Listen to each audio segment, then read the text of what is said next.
bem-vindo, seja bem-vinda ao Números Falam, uma produção original Neofeed. Eu sou o Márcio Croy e no programa de hoje eu converso com o Leonardo Birro, CEO da Vivio, um ecossistema de soluções para o setor de saúde. Leonardo, tudo bem? Tudo bem, e você, Márcio? Bom dia. Bom dia, bem-vindo aqui ao nosso programa. Obrigado. Vou te explicar a dinâmica que é muito simples. Eu trouxe os números do último balanço publicado pela Vivio e quero que você me ajude a entender cada um deles. Vamos lá? Bora. No final vou inverter. Eu vou fazer a pergunta e você vai me responder com o número. Pode ser? Fechado. Então vamos lá. Vamos nessa. Primeiro número para você. 17 incorporações foram feitas pela Vivio em 2023. Por que esse apetite por aquisições? Legal. Desde 2018, a gente enxergou uma oportunidade única de formar o ecossistema de saúde que a gente vem montando na Vivio. Éramos um business mais de distribuição de material e medicamento e enxergamos claramente a oportunidade de se posicionar como um provedor de soluções para o setor de saúde, que é um setor que passa por alta transformação, por consolidação, se a gente olhar na última década. Tanto do lado dos prestadores de serviço, hospitais, clínicas, laboratórios, redes de farmácias, e também do outro lado que se relaciona com a gente, que são os fabricantes de materiais, os fabricantes de medicamentos, também tem um movimento de consolidação global. Então a gente entendeu que havia necessidade de transformar um business puro de distribuição em alguém que agregasse serviço. Além de levar o produto, a gente leva muito serviço. E aí o apetite por aquisições fazia todo sentido.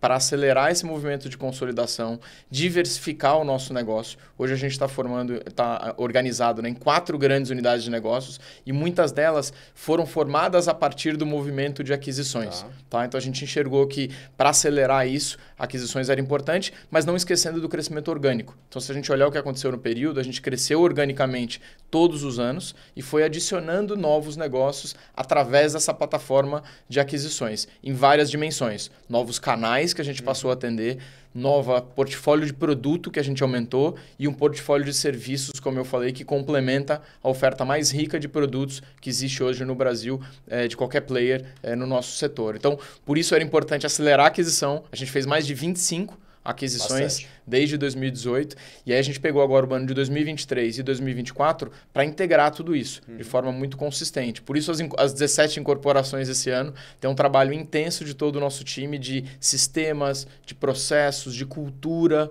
e de pessoas por trás de tudo isso que a gente fez. Então o apetite não acaba por aí, mas a gente está no momento aqui de organizar a casa e ficar pronto para voltar a ter um crescimento acelerado também. Difícil essa sinergia, conseguir fazer a integração entre todos esses negócios? É sempre um desafio.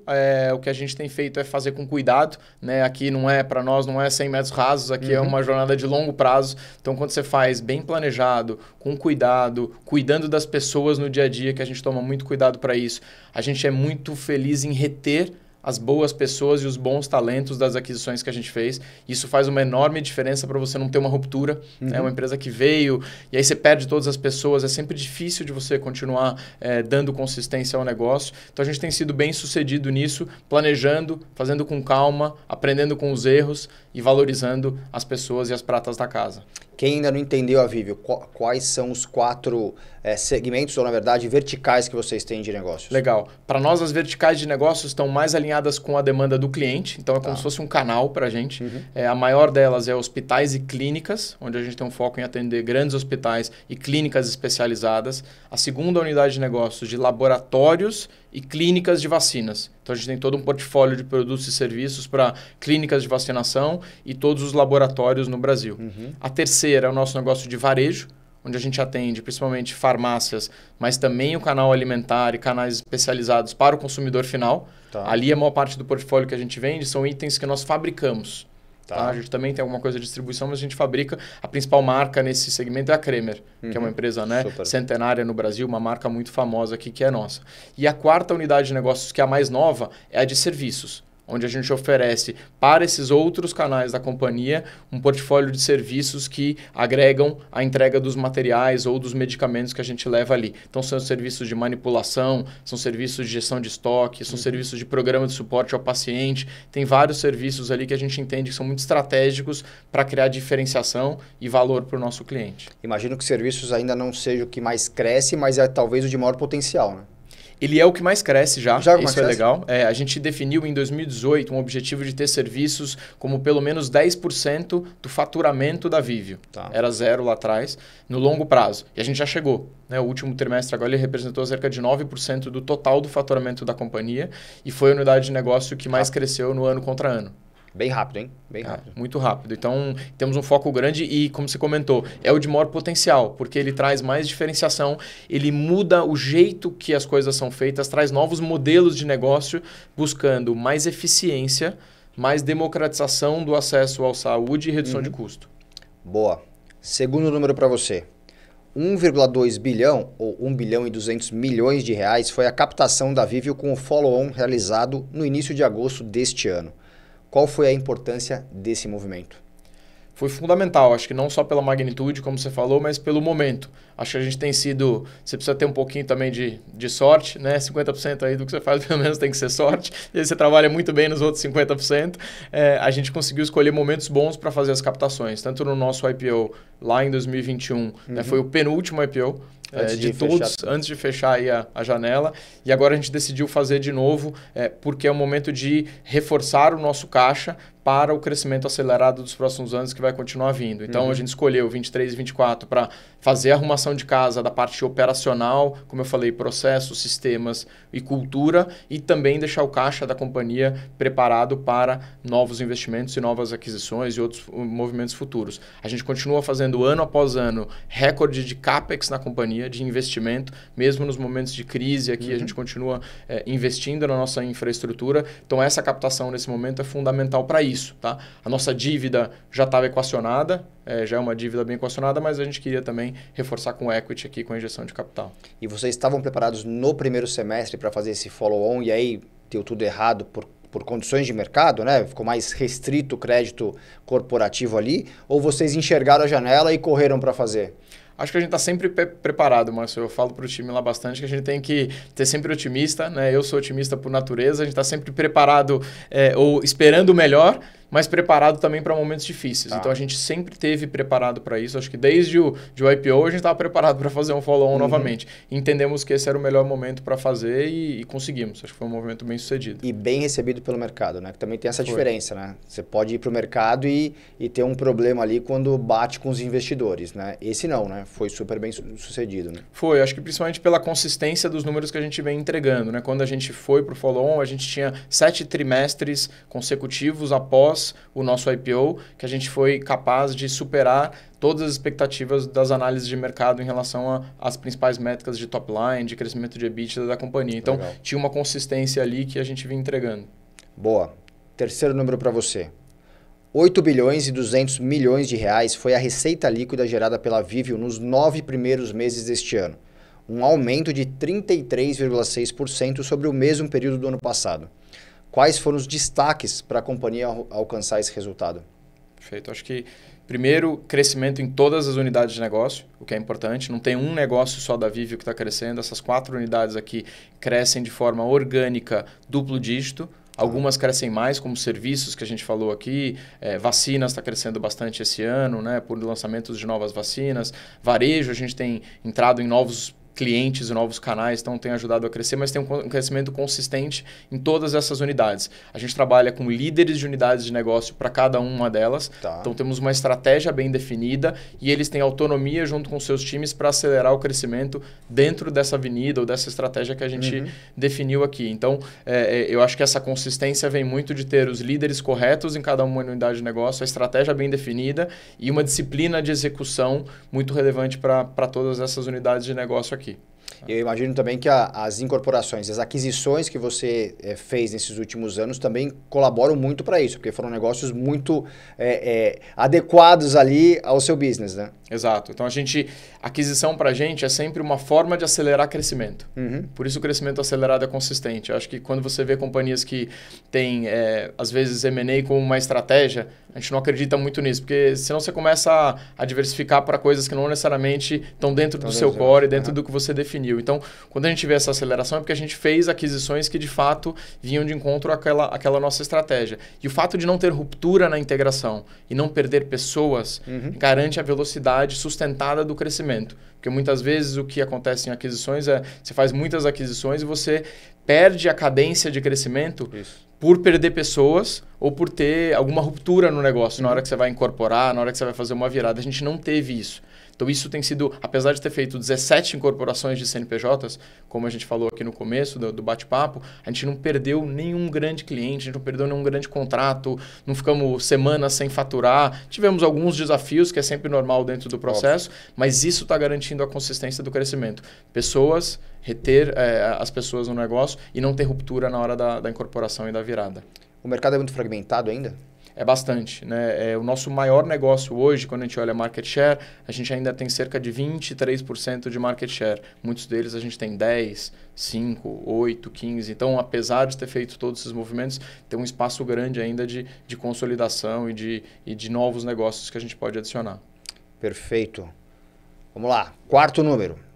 8,2% era a margem EBITDA da Viveo no fim do terceiro trimestre de 2023, um avanço de 0,5 ponto percentual sobre o mesmo período de 2022.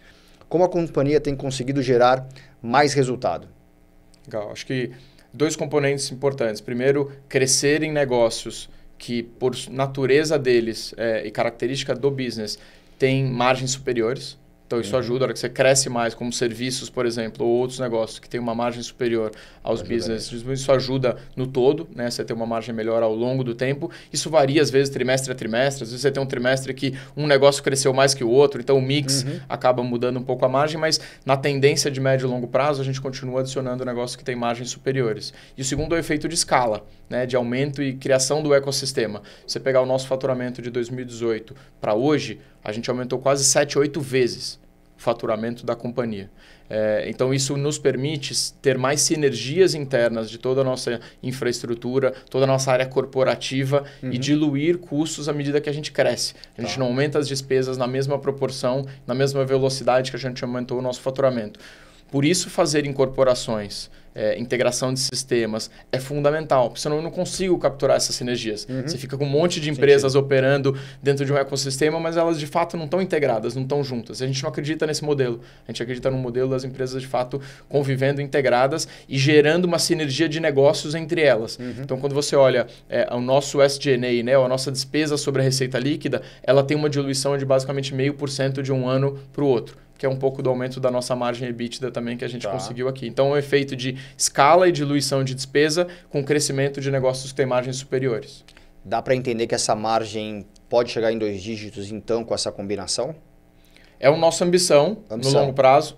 Não temos uma meta, não temos um objetivo em anos para chegar lá, mas a gente acredita que com mais ampliação de portfólio de negócios, com mais crescimento e escala, a gente consegue diluir mais a nossa despesa fixa aqui e tentar buscar uma margem aí de 2 dígitos, sim. Boa. Quinto número para você. 3.350 bilhões de reais era o endividamento bruto da Viveo no fim do terceiro trimestre de 2023. Qual é o perfil dessa dívida e está dentro do que é esperado pela companhia? Está super dentro. A gente fez um trabalho importante aqui de preparar a companhia também para ter uma dívida que nos permitisse crescer na velocidade que a gente cresceu ao longo desses últimos anos. A gente tem um custo de dívida que vem caindo consistentemente ao longo dos últimos 2 anos, também fruto da credibilidade aqui da entrega dos nossos resultados. Então, a gente tem um custo hoje de CDI mais 1,76, era bem mais alto do que isso há alguns anos atrás, e captações recentes que a gente fez até abaixo disso, tá? Com CDI mais 1,6 nas captações mais recentes. Uma dívida com 4 anos e meio, mais ou menos, de duration médio. Então, a gente não tem nenhum vencimento concentrado só no próximo ano. Ao longo dos próximos anos, a gente tem bons vencimentos aqui, o que permite a gente continuar focando num crescimento orgânico duplo dígito, que é o que a gente busca para os próximos anos, e no momento correto, quando a gente estiver com a companhia, com as integrações completas e a infraestrutura pronta, para que a gente também volte a olhar para movimentos inorgânicos aqui de crescimento. Então, acho que está bem dentro do que era o plano do nosso perfil de dívida. E a alavancagem está quanto? A gente fechou o terceiro TRI em 1,8 vezes dívida líquida EBITDA, em linha com o nosso plano de geração de caixa e desalavancando a companhia ao longo do tempo. Não está perto dos Covenants. Aliás, Covenant ficou super famoso agora por tudo que aconteceu com Light e Americanas, e todo mundo pergunta, né? Não está perto dos Covenants, então tá tudo certo, né? Tá tudo certo. Essa é a grande preocupação de muita gente, né? Grandes vencimentos, então, você falou que não é 2024, tá bem diluído, Tá né? bem diluído ao longo dos próximos 4 anos aí. Uhum. Com o CDI caindo, eu imagino também que seja uma grande vantagem para você, né? Você pegou o mercado com 2% de taxa Selic, chegou a quase 14%, né? Ele caindo também é um benefício para a companhia, vai te dar mais fôlego. Muito, sem dúvida o ano de 2023 vai ser o ano mais esticado em relação ao pagamento de juros. Tá. Né? Não só porque a gente estava com uma dívida alta e a gente está, ao longo do tempo, reduzindo isso com a geração de caixa operacional da companhia. A gente tem uma forte geração de caixa aqui dentro do nosso negócio, mas também com o CDI caindo, isso vai diminuir ao longo dos próximos anos. Então, sem dúvida, o ano de mais estresse aqui de pagamento de juros, que comeu mais do nosso resultado aqui, foi ser 2023. Daqui para frente, a gente tem uma tendência de queda disso ao longo dos anos. Boa. Agora a gente vai inverter o jogo, Leonardo. Eu vou fazer a pergunta e você vai vir com um número. Primeiro Fechado. deles, o melhor número a ser apresentado. Eu diria que é uma combinação de crescimento orgânico, duplo dígito consistente, acelerado por crescimento inorgânico. Eu acho que um não pode ser em detrimento do outro e a gente busca sempre aqui garantir que sabemos crescer o nosso negócio independente de aquisições, Tá. mas a gente mostra que a gente sabe também fazer aquisições para acelerar, e no nosso caso é dobrar o crescimento através de aquisições e depois ser capaz de incorporar e capturar as sinergias disso. O mercado entendeu bem isso, consegue entender essa combinação e como que vocês estão acelerando esse processo. Entendeu? Por isso que a gente quer cumprir um ciclo aqui de captura das sinergias, né? A gente deu um guidance de captura de 111 milhões de sinergias em EBITDA e a gente está on track para entregar isso até o meio de 2024. Com isso a gente ganha credibilidade para continuar crescimento duplo dígito orgânico acelerado por M&As. Boa. O número que melhor representa a Viveo. Tem vários, mas eu diria que o ROIC, né, o retorno sobre o capital investido aqui, acho que dentro de tudo que a gente faz, a gente tenta sempre balancear o nosso ciclo de caixa com a velocidade do crescimento, com a margem, como a gente tem negócios muito diferentes, para que você enxergue qual negócio é melhor do que o outro, onde eu deveria alocar mais recursos, onde eu deveria crescer de forma mais acelerada, a gente usa muito a métrica do retorno sobre o capital investido no dia a dia para tomar essas decisões, não só de longo prazo, mas muito no dia a dia da companhia. E a gente vem tendo consistentemente a capacidade de manter um ROIC acima de 20%. Bem alto, hein? E esse é o nosso compromisso aqui para o longo prazo de manter essa disciplina de retorno. Aliás, parece surpreendente, né, para uma empresa como a Viveo, né? Não sei se você só espera disso das grandes companhias ou de companhias consolidadas, mas um retorno acima de 20% é um retorno super alto. É alto e acho que ele é fruto de esse modelo de negócio que a gente criou de mudar um business que era um business puro de distribuição lá atrás para ter uma agregação de valor na combinação de produtos e serviços e uma disciplina de alocação de capital muito importante no dia a dia, né? Não só nos grandes investimentos de médio e longo prazo, mas no dia a dia da companhia, de qual negócio crescer, qual negócio não crescer, aonde eu vou mais, aonde eu vou menos. Esse é o nosso mantra lá no dia a dia. Boa. Um número importante, mas que ninguém olha para ele. Esse é curioso, assim, eu olho para ele, tenho muito orgulho no dia a dia, mas de fato as pessoas muitas vezes não enxergam, né? A gente teve nos últimos 6 anos, com esse crescimento acelerado, a chegada de muitas pessoas ou a promoção interna de muitas pessoas. E a gente tem 0 turnover no C-level da companhia. Zero? Zero. A gente não perdeu ninguém dos reportes diretos meus nos últimos 6 anos.